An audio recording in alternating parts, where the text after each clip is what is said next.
What's up, everybody? Welcome to Tuesday's episode here on Improv Gaming. We're going to shoot right into it. Today's topic is all about, are developers afraid of media game reviews? Best way we can put it.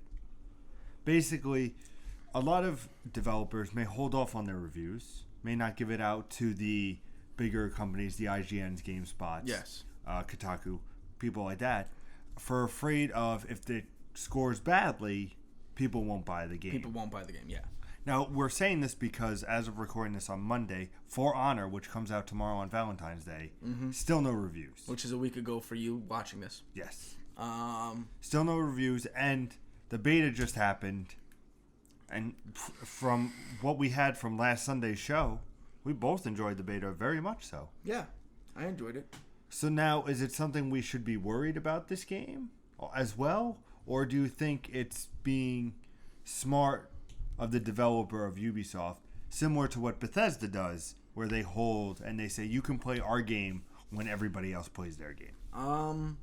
Let me know your thoughts.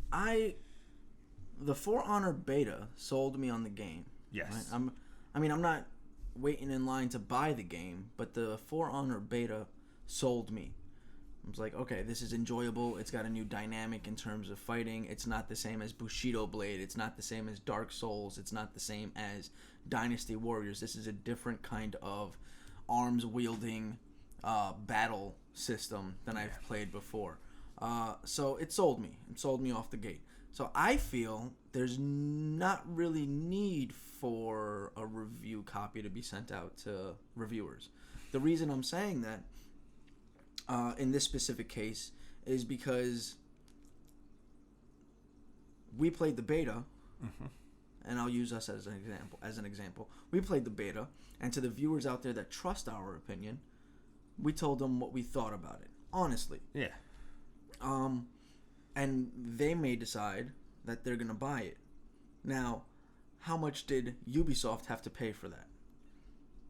How much did Ubisoft have to go outside of what they were already doing to get us a copy so we could tell our viewers to play it? They didn't really have to go out. They didn't have to make a substantial cost difference between what they have been doing versus what they would have done to get our attention so that then we could get our viewers' attention. Yeah.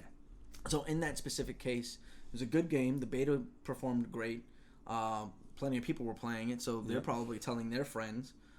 So I feel like Ubisoft is relying on that word of mouth, between gamers. Like, all the people that play Call of Duty, maybe one out of every 10 hopped on For Honor.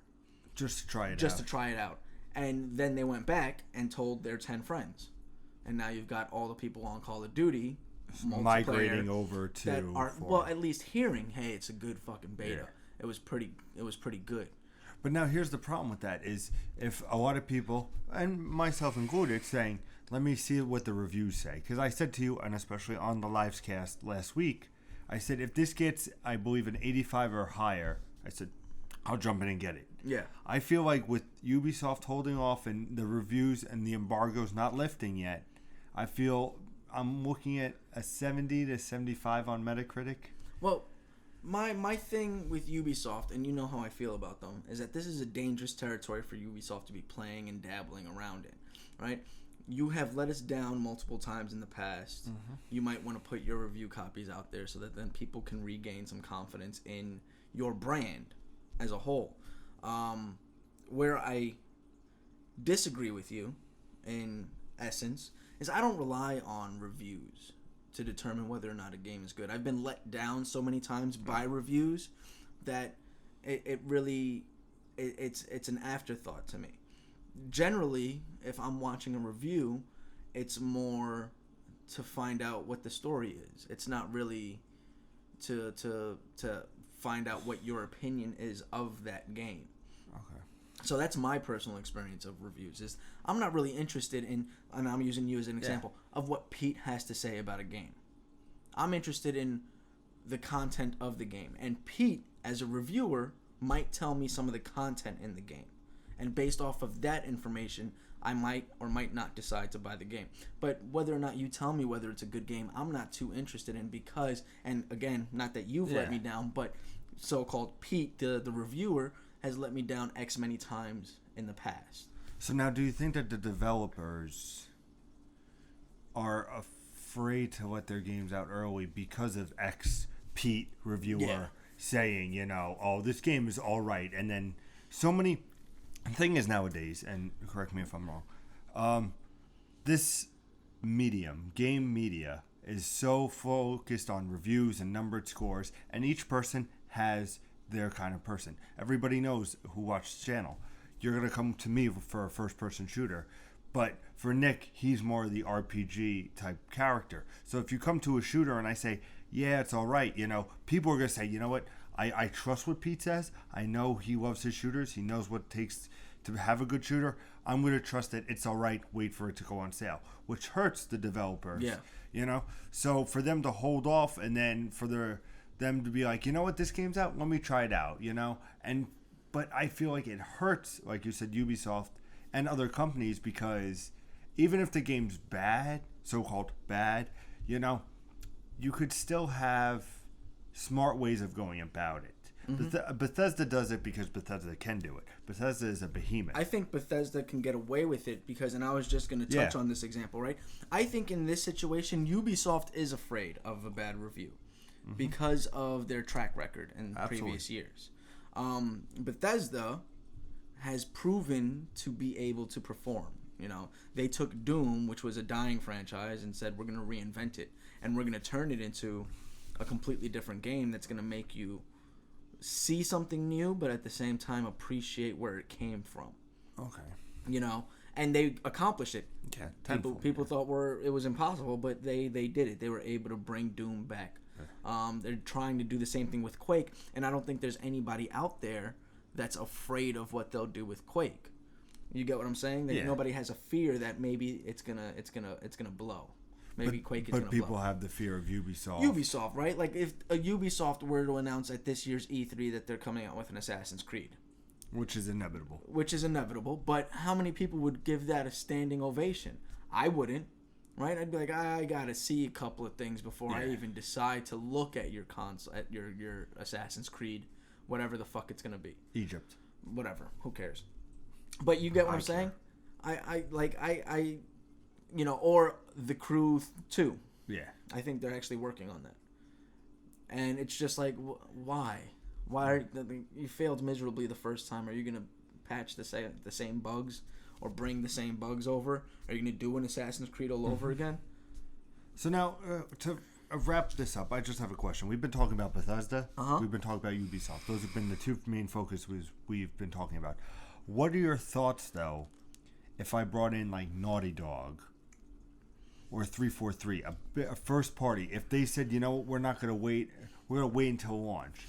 Well, does it matter that Naughty Dog has such a great track record with their games of Last of Us and Uncharted that it's like, oh, you don't have to worry. When somebody like EA, for example, who puts out great games and they also put out not so great games. The example comes, Titanfall was liked by many, many people. Battlefield 1, very well taken, but Mirror's Edge Catalyst, not so well taken. Yes. So do you feel that, for certain developers, it doesn't hurt them? Or well, I think I said this when Bethesda first announced that they weren't going to bring review copies out to reviewers. My point about Naughty Dog and 343 was that Naughty Dog has been very focused on one type of game. Whatever you want to call it, I guess, action adventure. Yeah. Right? Because Crash Bandicoot can also fall under that, right? Action adventure. Platformer action adventure, right? That's kind of been the focus of any game that they've done has been action adventure, whether it have platformer elements or not. And the same can be said for 343. 343, first-person shooter. Yep. That's pretty much it. Like, you were born out of a first-person shooter, and you've done nothing other than first-person shooters and a real-time strategy. So I don't have confidence in you guys not bringing out reviewers or bringing out review copies. On top of that, the only first-party game developer out there that has ever instilled any kind of confidence has been Nintendo. So there's really no, like, that's the only company that has the right to say, we're not giving you a review copy. You already know what Smash is going to be like. Yeah. You already know what Mario Kart's going to be like. Trust us, we know what we're doing when it comes to developing games. We might not know what we're doing when it comes to advertising consoles. Or hardware or anything else. but the games. But we know what we're doing when we develop games, because every time we release one, you guys are pretty happy, besides Brawl. Yeah. Well, there was this tripping mechanic. Yeah. That. So when they're giving out review copies, there's no reason for you not to give out review copies. You know, as an Xbox executive, I'm not going to sit there and say, okay, 343 doesn't have to give review copies out, you know, because I'm Xbox. Oh. Any last closing thoughts on this little developers waiting to or holding off on their review copies? I kind of would like to see where it goes.